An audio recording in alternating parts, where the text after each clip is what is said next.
नमस्कार, आप देख रहे हैं सिटी पोस्ट लाइव और मैं हूं आपके साथ हर्षिता प्रताप सिंह।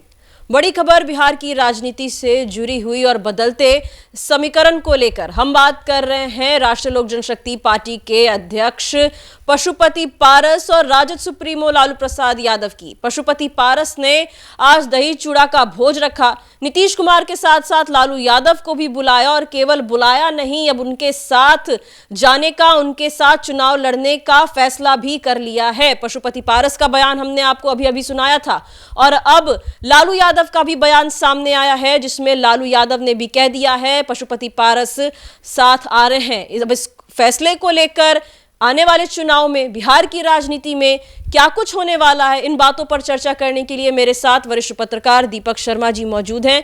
दीपक जी, पशुपति पारस का बयान आया अभी और अब लालू यादव ने भी कंफर्म कर दिया है। पहले एक बार बयान दिखा दें दर्शकों को। पहले हम आपको लालू यादव का भी बयान सुनवा देते हैं। लालू जी, पारस जी आएंगे गठबंधन में। लालू जी रखिएगा पारस जी को साथ में।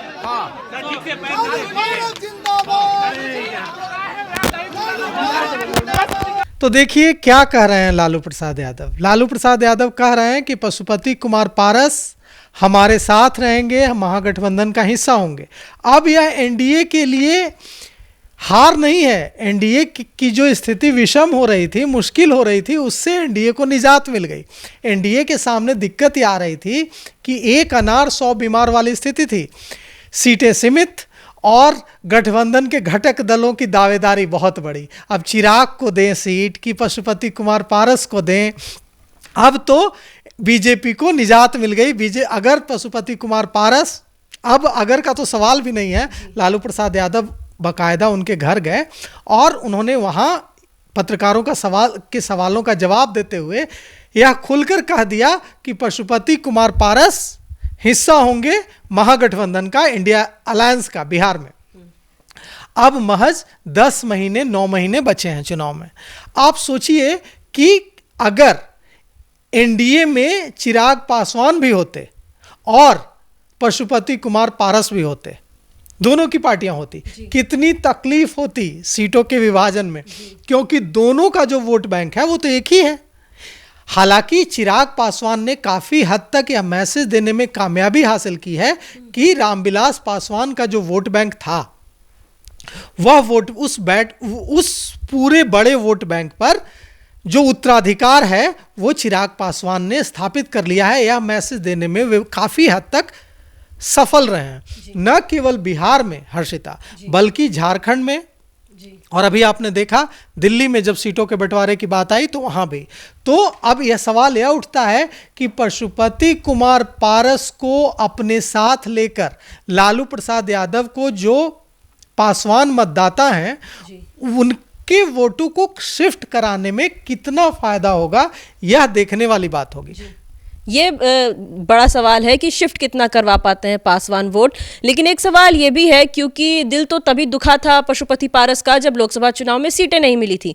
तब से अगर मगर की स्थिति थी, रहेंगे एनडीए के साथ या कोई नया विकल्प। इतना वक्त क्यों लग गया ये फैसला लेने में?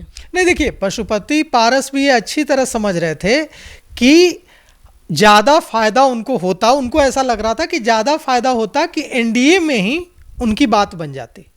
और लगातार इसीलिए वे एनडीए के खिलाफ और भारतीय जनता पार्टी के खिलाफ, भारतीय जनता पार्टी के शीर्ष नेताओं के खिलाफ बोलने से बच रहे थे। वे कह रहे थे कि ठीक है, देखेंगे, सोचेंगे, रणनीति बनाएंगे, अभी तो चुनाव में वक्त है। ऐसी बातें कहकर बात को टालने की कोशिश कर रहे थे। क्योंकि अगर आप पूरी राजनीति को देखेंगे तो रामविलास पासवान की राजनीति जो रही है ज़्यादा सहज रूप से रही है एनडीए के साथ, ज़्यादा सहज रूप से रही है भारतीय जनता पार्टी के साथ जी। ऐसी स्थिति में अब देखिए, अगर चिराग पासवान की पार्टी और पशुपति कुमार पारस की पार्टी दोनों एनडीए में होती और गठबंधन के तहत सीटों का बंटवारा होता और यह तय होता कि ठीक है, इस सीट पर पशुपति पारस का जो की पार्टी का उम्मीदवार होगा और इस सीट पर चिराग पासवान की पार्टी का उम्मीदवार होगा, तो पशुपति पारस को सुविधा होती, उनको दिक्कतें नहीं आती जो उनका समुदाय है उस समुदाय का वोट लेने में। क्योंकि चिराग पासवान भी गठबंधन धर्म के तहत पशुपति पारस के खिलाफ नहीं बोल पाते और न ही पशुपति पारस के उम्मीदवार के खिलाफ बोल पाते। तो उनको सुविधा होती ना, कम से कम जो उनके समुदाय का वोटर है वह तो पशुपति पारस की पार्टी के उम्मीदवार को वोट करता। चिराग पासवान भी खुलकर नहीं कहते कि नहीं चाचा के उम्मीदवार को वोट ना करो। लेकिन अब जब पशुपति पारस का उम्मीदवार महागठबंधन का उम्मीदवार होगा तो चिराग पासवान कितना खुलकर निशाना साधेंगे, आप इसका अंदाजा लगाइए हर्षिता, कि क्या क्या नहीं बोलेंगे। पहले ही कह चुके हैं चिराग पासवान कि विश्वासघाती हैं, और याद दिलाइए परिवार को तोड़ दिया, कई खून खून पर सवाल उठाए। लेकिन चिराग क्या बोलेंगे, चलिए ये तो बात की बात है, क्या क्या आरोप लगाएंगे। लेकिन अगर पारस अब जब जा रहे हैं लालू यादव के साथ, तो ये मान सकते हैं हम कि एक सम्मानजनक सीटें उनकी पार्टी को दी जा रही है गठबंधन में, और एक तरफ कांग्रेस है जो पीछे हटने को तैयार नहीं है, दूसरी ओर मुकेश सहनी की पार्टी है, उन्हें तो डिप्टी सीएम बनने तक का एक तरीके से तेजस्वी यादव की तरफ से ऑफर है। ऐसे में सीट शेयरिंग का फॉर्मूला एक अहम मुद्दा है। नहीं, मुझे नहीं लगता है। हो सकता है कि लालू प्रसाद यादव बड़ा दिल दिखाएं और चौंकाने वाली सीटें दे दें, लेकिन मुझे नहीं लगता है कि कोई बहुत ज़्यादा बड़ी सीटें, बड़ी संख्या में सीटें पशुपति पारस को लालू प्रसाद यादव देंगे। क्योंकि देखिए, गठबंधन जो है वो सिर्फ इस पर तय होता है कि आप कितना वोट शिफ्ट कराने की क्षमता रखते हैं। यह कोई दया की भावना से नहीं होता है गठबंधन कि अच्छा ठीक है आप पर हम दया कर देते हैं, वैसी तो कोई बात होती नहीं है। ये सीधे नेगोशिएशन का, हार्ड बार्गेनिंग का खेल है। मतलब कि आप कितना वोट हमारी पार्टी को शिफ्ट कराते हैं और हम कितना वोट आपकी पार्टी को शिफ्ट कराते हैं। पूरा गणित ये है। तो इस गणित में कितना भरोसा दिला पाते हैं पशुपति पारस कि उनका जो वोट बैंक है उस वोट बैंक को वो कितना शिफ्ट करा पाते हैं। तो लालू प्रसाद यादव कोई बिहार की राजनीति से अनजान व्यक्ति तो नहीं है। उनको भी पता है कि चिराग पासवान की लोकप्रियता, पशुपति पारस की लोकप्रियता, इसका अंदाजा तो बखूबी है, लालू प्रसाद यादव को भी है, तेजस्वी यादव को भी है। तो ऐसी स्थिति में मुझे नहीं लगता है, देखिए राष्ट्रीय जनता दल तलाश रहा है सहयोगी, साझेदार, क्योंकि राष्ट्रीय जनता दल को अच्छी तरह से यह पता है कि अकेले मुस्लिम और यादव माई समीकरण के सहारे बिहार की सत्ता तक नहीं पहुंचा जा सकता है, और समुदाय के वोट चाहिए और पार्टियों की मदद लेनी होगी। यही वजह है कि बार बार देखिए लालू प्रसाद यादव की ओर से यह बयान आ रहा है कि नीतीश के लिए दरवाज़ा खुला है। मीशा का यह बयान आ रहा है कि शुभ काम तो खरमास के बाद सदस्य हैं, कभी भी आ जाए। शुभ काम तो खरमास के बाद होते हैं। मतलब वो ये दरवाज़ा बंद नहीं करवाना चाहती हैं, वो ऑप्शन खुले रखना चाहती हैं कि शुभ काम तो खरमास के बाद होता है। अभी तो खरमास खत्म ही हुआ है, अब देखिए हो सकता है कि आ जाए। मतलब कि जो नीतीश कुमार का अपना वोट बैंक है 20%, जानकारों की माने तो नीतीश कुमार का बिहार में सीधे सीधे अपना बनाया हुआ 20% वोट बैंक है। यह वोट बैंक जिसके साथ होगा उसकी सरकार बिहार में बनेगी। यह वोट बैंक अगर बीजेपी के साथ होगा तो बीजेपी की सरकार बनेगी। यह वोट बैंक अगर आरजेडी के साथ होगा तो महागठबंधन की सरकार बनेगी, आरजेडी सत्ता में होगी। अब नीतीश कुमार ने तो लगभग यह इशारा कर दिया है, दे दिया है कि निकट भविष्य में उनकी वापसी महागठबंधन में नहीं होने वाली है।